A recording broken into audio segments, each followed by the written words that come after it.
দেয়া আছে √x plus √y equal to 10 এবং দেয়া ছিল √xy ইকুয়াল টু 10।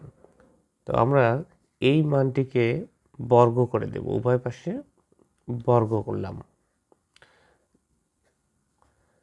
এখন a প্লাস b হোল স্কয়ারের সূত্র যদি আমরা এখানে অ্যাপ্লাই করি তাহলে হচ্ছে √x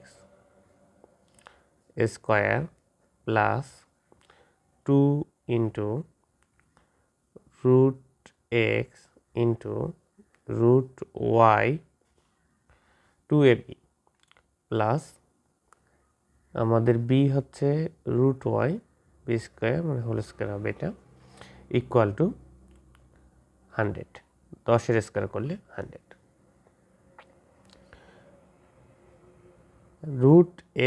√x কে যদি আমরা স্কয়ার করি তাহলে এটা হবে শুধু x প্লাস আর 2√x √y এইটিকে একসঙ্গে লেখা যায় √xy প্লাস y।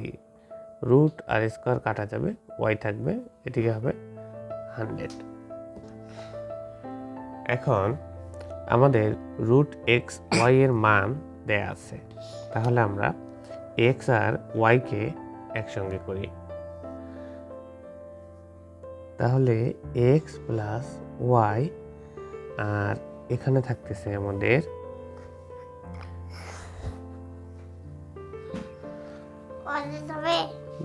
একটু বাবা ওয়াজে যাব।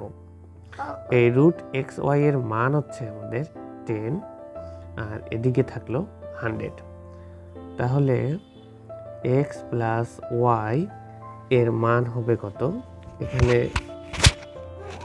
100 মাইনাস এই যে 20, 10 দুগুণ 20 হয়, এই 20টা আমরা এখানে মাইনাস করে দেব।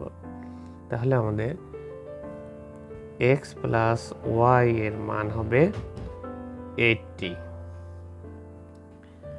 এই অঙ্কটিকে এইভাবে সাজিয়ে সাজিয়ে করতে হবে।